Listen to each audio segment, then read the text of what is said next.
বন্ধুরা, কেমন আছো? সকাল আজকে সানডে মর্নিং, আমার আর ভিডিও করব শুরু করলাম। এই যে আমার মা চুড়ি পরেছে, তোমাদের দেখাচ্ছে, দেখো। গুড মর্নিং বলে দাও।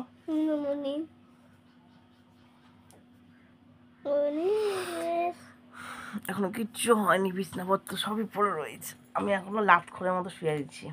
ডিউটি না থাকলে এই হয়, আর ডিউটি থাকলে আমি এই টাইমে বাড়ি আসি। বাবা পড়ে যাবা না, আমার মা ধরে নিয়েছে। এই একজন মনে হয় ফোন চার্জ দিচ্ছে। যাবো বাজারে, তবে একটু মায়ের বাড়ি যাবো। কালকে ঢোকলা করেছিলাম না, ঢোকলার রেসিপিটা আজকে আমি দিয়ে দেবো। ওইটা মাকে দিতে যাবো, রেখে দিয়েছি টিফিন কারি করে ফ্রিজে। আর বাজার টাজার করবো, একটু যদি শাক ঠাক পাই নিয়ে আসবো। চলো আজকে ব্লগ যাবো বাজার, না মায়ের বাড়ি, তারপরে যাবো বাজার, তাই তো মা?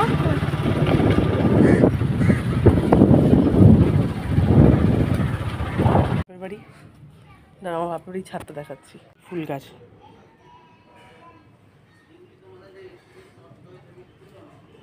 তোমাদের কারি পাতা গাছটা নিয়েছি, কারি পাতা গাছটা লাগিয়েছিলাম, চোরে তুলে তুলে শেষ করে দিয়েছে। কারি পাতা গাছটা সব করে বাড়িতে চোরে চুরি করে করে নিয়ে কারি পাতা গাছটা ফাঁকা করে। এইটুখানি গাছে কি থাকে কে জানে। কারি পাতা গাছ লাগিয়েছি শখে, দুটো ছিল, একটা ভেঙে দিয়েছি আগে, এই একটা আমি নিয়ে চলে যাচ্ছি। লোকের জ্বালায় যদি মানুষ যদি খাবার হয় 10টা দিয়ে কিনে আনলে কতটা থাকে, তা করবে না, কিন্তু লোকের বাড়ি জিনিসের সৃষ্টি করতে লোকে ভালোই। দেখো গাছের অবস্থাটা একবার খালি দেখো। এরা কি মাছ? চিতল মাছ না, এটা ভোলা মাছ, তেলাপিয়া, চিংড়ি, সরপুটি রয়েছে, পাবদা আছে।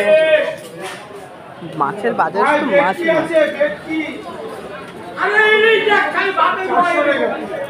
দিয়ে চলে এসেছি। আজকে একদম সাবিকিয়ানা রান্না করবো। এই দেখো সরপুটি মাছ, এর মধ্যে মরলা মাছ আছে, এখানে মেয়ের একটা মাছ আছে কাতলা মাছ, আদা রসুন পেঁয়াজ আর কচু শাক করবো ইলিশ মাছের মাথা দিয়ে। দাঁড়াও, ইলিশ মাছের মাথাটা বার করে নিই।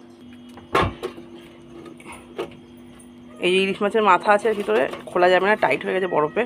আর এটা হচ্ছে আদা বাটা। তো আমি চলো কি করে নিই দেখে নাও।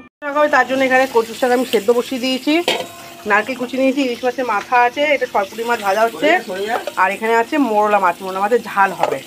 ওকে, আজ হলো এই রান্না। কলে গেছি কাজ করতে, বৃষ্টিতে ভিজে গেছি। আচ্ছা, বেশি কিছু রান্না হবে, সরপুটি মাছ, মোরলা মাছ আর কচু শাক। কচু শাক তো উনি খাবেন, আমি খাবো কচু শাক আমার জন্য। তো দেখতে থাকো আমি কী কী রান্না করছি, পুরো ব্লগটা ওয়াচ করতে থাকো। আমার মাছ ভাজা হয়েই গেছে, আর এখানে কচু শাকটা অলমোস্ট ডান। ইলিশ মাছের মাথা দিয়ে নারকেল ছোলা দিয়ে কচু শাক, আমার তো খুব ভালো লাগে কচু শাক যেভাবেই করি না কেন। আর আমার হাতে কচু শাক আমার মারাও খুব ভালো খায়, সেজন্য ওরা করতে চায় না, আমাকে দিয়েই করায়। তা বলেছিল ইলিশ মাছের মাথাটা আছে নিয়ে করে না, বললো না তুই যেনকার করবি সেনকারই খাবো, তো ছাড় করতে হবে না। বাঙাল বাড়ির মেয়ে তো, রান্নার বাঙালরা সবসময় ফার্স্ট। আমার শ্বশুরবাড়ি ঘটি। সরপুটি মাছের ঝোল হচ্ছে একদম সাদা সিম্পল। আমি বলে দিচ্ছি কী কী করতে হবে। রেসিপি দেখাতে পারলাম না, সরি, কিন্তু বলে দিতে পারি। প্রথমে কালো জিরে ফোড়ন দিয়ে কাঁচা লঙ্কা দিয়ে আলুগুলো ভেজে নেবে। তারপরে একটা বাটির মধ্যে লঙ্কার গুঁড়ো, জিরে গুঁড়ো, নুন, হলুদ, মাছের মশলা, ধনে গুঁড়ো দিয়ে মিক্স করে নেবে, করে জল দিয়ে আর আদা বাটাটাও তার মধ্যে দিয়ে মিক্স করে একটু পেস্ট বানিয়ে নেবে। যেই আলুগুলো লাল হয়ে যাবে তার মধ্যে পেস্টটা ঢেলে দেবে, দিয়ে টমেটো দিয়ে কম আঁচে কষাবে, যত কষাবে তত টেস্ট বাড়বে। আর এখানে হচ্ছে আমার মেয়ের রান্না, তেল মশলা কমে মাছের ঝাল হবে, ওর হবে কাতলা মাছের পেটি, আমাদের হবে সরপুটি মাছ। চুনো মাছ খাওয়া সব মানে খেতে খুবই মজা, এই কাটতে কাটতে দিন খাবার হয়ে যায়। বেশি নিয়ে আসিনি, তাই জন্য অল্প একটু নিচ্ছি, 250 গ্রামের মতো। কেটে কুটে ভালো করে রান্না করবো, খেতে যে কী স্বাদ লাগে বলে বোঝাতে পারবো না, কিন্তু কাটতেও কষ্ট। চলো কেটে নিই। দেখছে বৃষ্টি, আমি বৃষ্টি ভিজে সব কাজ করে একবারে ঘরে ঢুকেছি। এখন করবো মোরলা মাছের ঝাল। সবার প্রথমে এই মোরলা মাছ ভালো করে কেটে, তার মধ্যে ভালো করে কেটে ধুয়ে নুন হলুদ মাখিয়ে নিচ্ছি। এবার মোরলা মাছটা ভাজবো, কড়াই গরম হয়েছে, আমি এবার মধ্যে সর্ষের তেল দেবো। মোরলা মাছ সবসময় সর্ষের তেলে করবে, খুব ভালো হয় খেতে। আমি কড়াইতে তেলটা দিয়ে দিই, দাঁড়াও। আমি মাছ ছেড়ে দেবো এবারের মধ্যে।